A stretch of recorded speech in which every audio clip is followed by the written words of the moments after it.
Hello everyone, welcome to smart exam. मित्रांनो, आज आपण सायन्सचा अत्यंत महत्त्वाचा टॉपिक मानवी मेंदू यावर डिस्कशन करणार आहे. हे डिस्कशन आपण क्वेश्चन्स अँड आन्सर या फॉर्मॅटमध्ये करणार आहे. मित्रांनो, या लेक्चरमध्ये आपण ह्यूमन ब्रेनशी संबंधित सर्व सिलेक्टेड आणि इम्पॉर्टंट क्वेश्चन्सच घेतलेले आहेत. जे प्रश्न तुमच्या परीक्षेसाठी महत्त्वाचे आहेत ते सर्व प्रश्न आपण या लेक्चरमध्ये घेतलेले आहेत.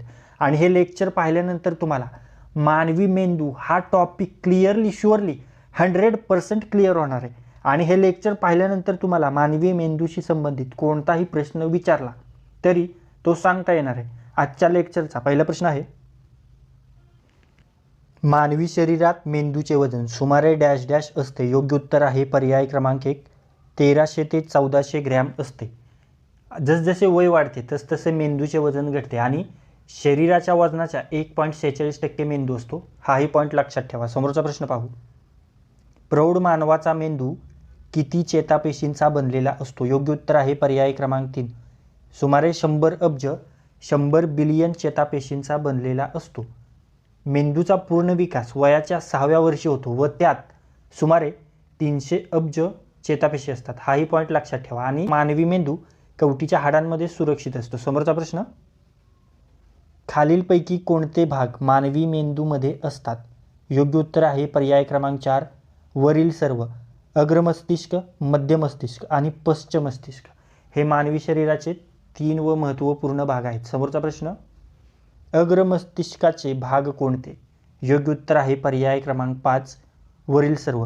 घ्राणखंड, प्रमस्तिष्क, थॅलॅमस आणि हायपोथॅलॅमस हे अग्रमस्तिष्काचे भाग आहेत. यानंतर आपण मध्य मस्तिष्काचे भाग पाहू. त्यामध्ये कार्पोरा क्वाड्रिजेमिना आणि क्रुरा सेरेब्री हे 2 भाग आहेत. तर या प्रश्नाचे योग्य उत्तर आहे पर्याय क्रमांक 3, वरील दोन्ही. यानंतर आपण पश्च मस्तिष्काचे भाग पाहू.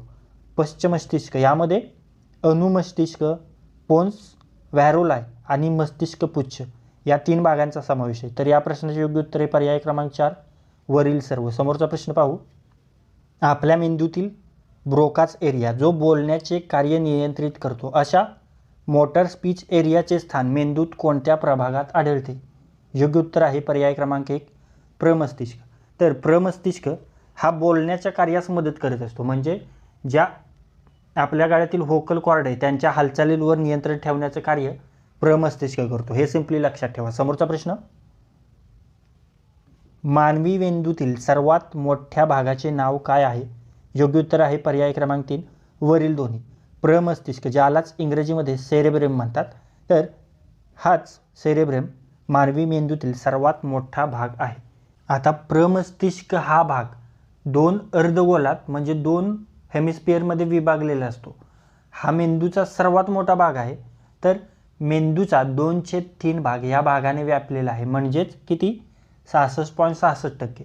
आणि हा भाग 2 सेरेब्रल हेमिस्फिअरमध्ये विभागलेला असतो व हे 2 भाग कॉर्पस कॉलोजमने जोडलेले असतात. हाही पॉईंट लक्षात ठेवा. यानंतर समोरचा प्रश्न, पुढीलपैकी कोणत्या भागाचे पुढे जाऊन मेरुरज्जूत रूपांतर होते?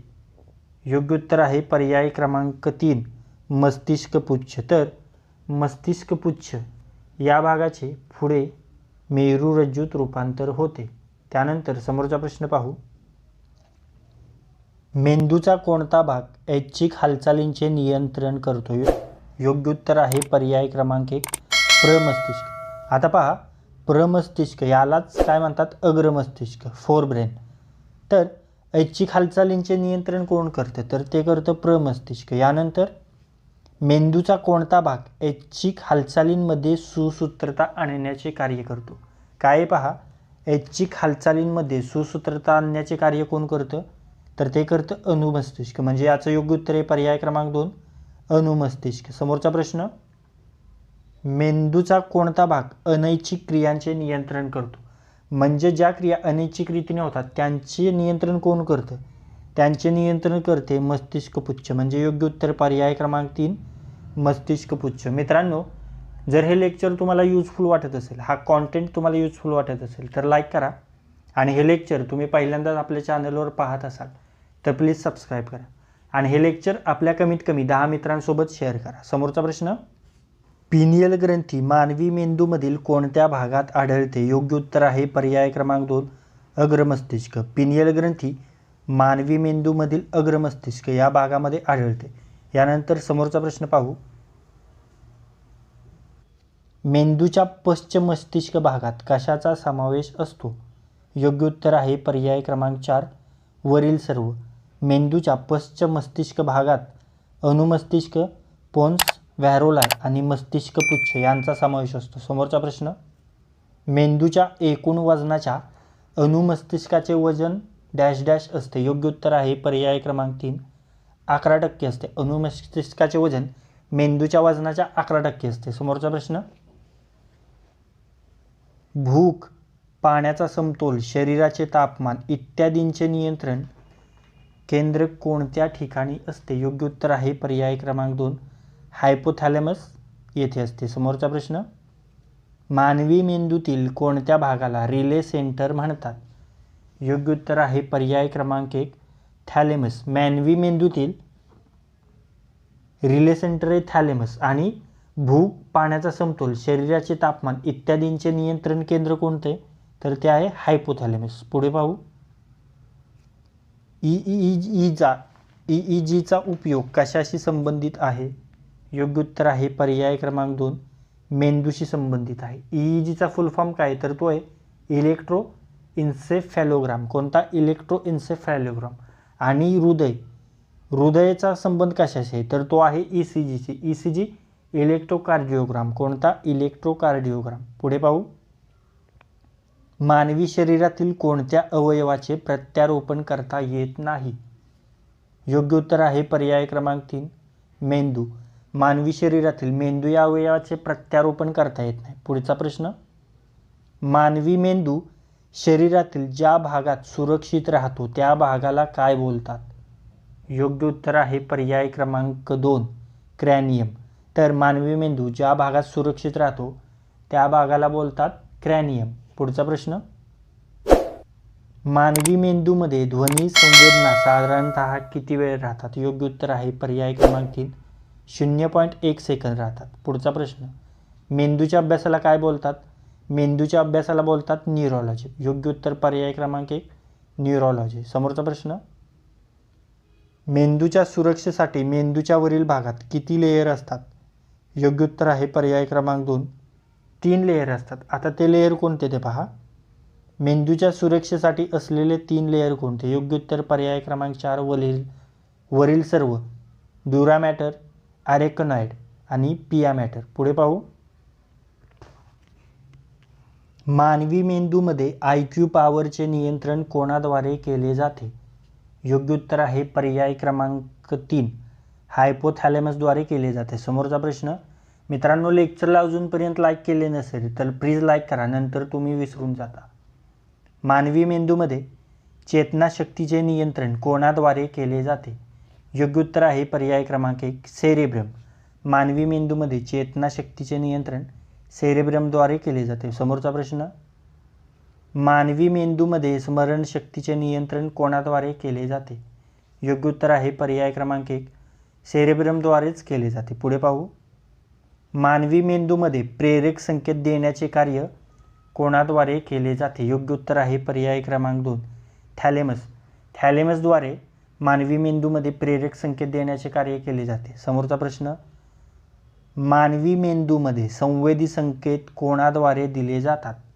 योग्य उत्तर आहे पर्याय क्रमांक 2 थॅलेमस. तर प्रेरक संकेत आणि संवेदी संकेत हे दोन्ही थॅलेमसद्वारे दिले जातात. समोरचा प्रश्न. मानवी मेंदूमध्ये स्पर्शाची सूचना कोणाद्वारे दिली जाते? योग्य उत्तर आहे पर्याय क्रमांक 2 थॅलेमसद्वारेच. तर स्पर्शाची सूचना थॅलेमसद्वारे दिली जाते. समोरचा प्रश्न. मानवी मेंदूमध्ये तापमान नियंत्रणाचे कार्य कोणाद्वारे केले जाते? योग्य उत्तर आहे पर्याय क्रमांक 3 हायपोथॅलेमस. मानवी मेंदूमध्ये तापमान नियंत्रणाचे कार्य हायपोथॅलेमसद्वारे केले जाते. समोरचा प्रश्न पाहू. मानवी मेंदूमध्ये भूक व तहान यांच्या नियंत्रणाचे कार्य कोणाद्वारे केले जाते? याचंही योग्य उत्तर आहे पर्याय क्रमांक 3 हायपोथॅलेमसद्वारे. समोरचा प्रश्न. मानवी मेंदूमध्ये झोपेच्या चक्राचे नियंत्रण कोणाद्वारे केले जाते? योग्य उत्तर आहे पर्याय क्रमांक 3, हे हायपोथॅलेमसद्वारेच केले जाते. तर मानवी मेंदूमध्ये झोपेच्या चक्राचे नियंत्रण हायपोथॅलेमसद्वारे केले जाते. समोरचा प्रश्न, मानवी मेंदूमधील सर्वात विकसित भाग कोणता? योग्य उत्तर आहे पर्याय क्रमांक 1, सेरेब्रम हा मानवी शरीरामधील सर्वात विकसित भाग आहे. समोरचा प्रश्न, मानवी शरीरातील कोणत्या भागात पीयूष ग्रंथी सापडते? योग्य उत्तर आहे पर्याय क्रमांक 2, मेंदू. समोरचा प्रश्न, मानवी मेंदूमधील बुद्धीचे केंद्र कोणत्या भागाला बोलतात? योग्य उत्तर आहे पर्याय क्रमांक 1, सेरेब्रम. मानवी मेंदूमधील सेरेब्रम या भागाला बुद्धीचे केंद्र बोलतात.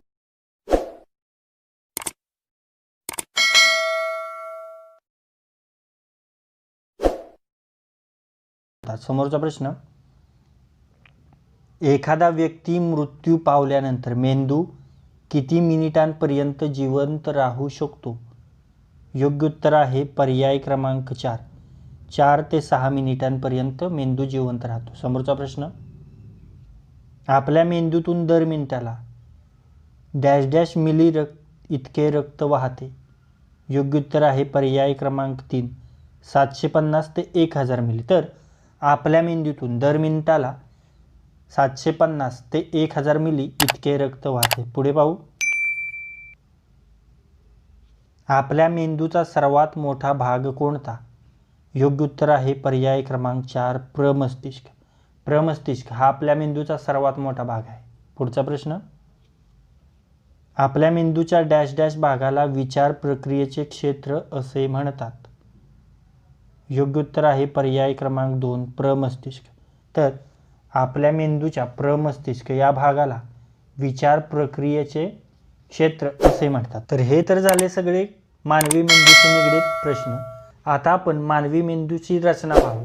तर प्रौढ व्यक्तीच्या मेंदूचे वजन साधारणपणे 1300 ते 1400 ग्रॅम असते. पुरुषांच्या मेंदूचे आकारमान 1260 घनसेमी असून स्त्रियांच्या मेंदूचे आकारमान 1130 घनसेमी असते. मानवी मेंदू चेतापेशी, ग्लियल पेशी आणि रक्तवाहिन्यांचा बनलेला असतो. मेंदूतील चेतापेशींची संख्या 10,000 दशलक्ष म्हणजे 200 बिलियन एवढी असून त्यांच्यात सुमारे 125 ट्रिलियन संपर्क स्थान असतात. मेंदूची विभागणी कार्यानुसार 3 गटात केली जाते. ते आपण पाहिलं. त्यांना अग्रमस्तिष्क, मध्य मस्तिष्क आणि मस्तिष्कपुच्छ असे म्हणतात. आता मेंदूभोवती 6 स्तरांपासून बनलेले आवरण असते, त्यास प्रमस्तिष्क आवरण म्हणतात. मानवी मेंदू कवटी किंवा कर्परमध्ये संरक्षित असतो. त्यामधील पोकळीला निलय असे म्हणतात. निलयामध्ये प्रमस्तिष्क मेरुद्रव असते. ते यांत्रिक आघातापासून मेंदूचे संरक्षण तसेच पोषण करते. प्रमस्तिष्क हा मेंदूचा सर्वात मोठा भाग असून सर्वात वर असतो. त्याखाली मध्य मस्तिष्क असते. तर प्रमस्तिष्काच्या खाली आणि मध्य मस्तिष्काच्या मागे मस्तिष्कपुच्छ असते. प्रमस्तिष्क हा अग्रमेंदूचा भाग असतो. तर अनुमस्तिष्क आणि मस्तिष्कपुच्छ हे पश्चमेंदूचे भाग असतात. आपल्या मेंदूचा डावा भाग शरीराच्या उजव्या भागातील क्रिया नियंत्रित करतो. तर मेंदूचा उजवा भाग हा शरीराच्या डाव्या भागातील क्रिया नियंत्रित करतो. मेंदूचा डावा भाग आपले संभाषण, लिखाण आणि तर्कसंगत विचार नियंत्रित करतो. तर मेंदूचा उजवा भाग आपल्या कला, कौशल्य, क्षमता नियंत्रित करतो. मेंदूच्या डाव्या भागात उजव्या मेंदूपेक्षा 18.60 मिलियन जास्त चेतापेशी असतात. प्रत्येक व्यक्तीवर डावा किंवा उजव्या मेंदूपैकी एकाचा प्रभाव असतो. हेही पॉईंट आपल्याला लक्षात असावेत म्हणतात. तर मित्रांनो, या लेक्चरमध्ये आपण मानवी मेंदू या टॉपिकवर मानवी मेंदूशी संबंधित जेवढे महत्त्वाचे प्रश्न, जेवढे महत्त्वाचे पॉईंट आहेत ते सर्व आपण या लेक्चरमध्ये कव्हर केले. ज्याचा तुम्हाला येणाऱ्या सर्व परीक्षांमध्ये जसे की MPSC, UPSC, PSI, STI, ASO, तलाठी पोलीस भरती यासारख्या सर्व परीक्षांमध्ये या लेक्चरचा फायदा होणार आहे. या लेक्चरमध्ये आपण मानवी शरीराशी एकदम छोट्या पॉईंटपासून जो महत्त्वाचा पॉईंट आहे ते सर्व पॉईंट क्लिअर केलेत. आणि मानवी मेंदूशी आता कोणताही प्रश्न तुमच्यासमोर आला तरी त्याचे उत्तर तुम्हाला सांगता येणार आहे. त्यामुळे जर हे लेक्चर तुम्हाला खरंच युजफुल वाटत असेल तर प्लीज लाईक करा. हे लेक्चर आपल्या कमीत कमी 10 मित्रांसोबत शेअर करा आणि हे लेक्चर तुम्ही पहिल्यांदाच आपल्या चॅनलवर पाहत असाल तर प्लीज सबस्क्राईब करा. तर लाईक करा, शेअर करा आणि सबस्क्राईब करा. थँक्यू.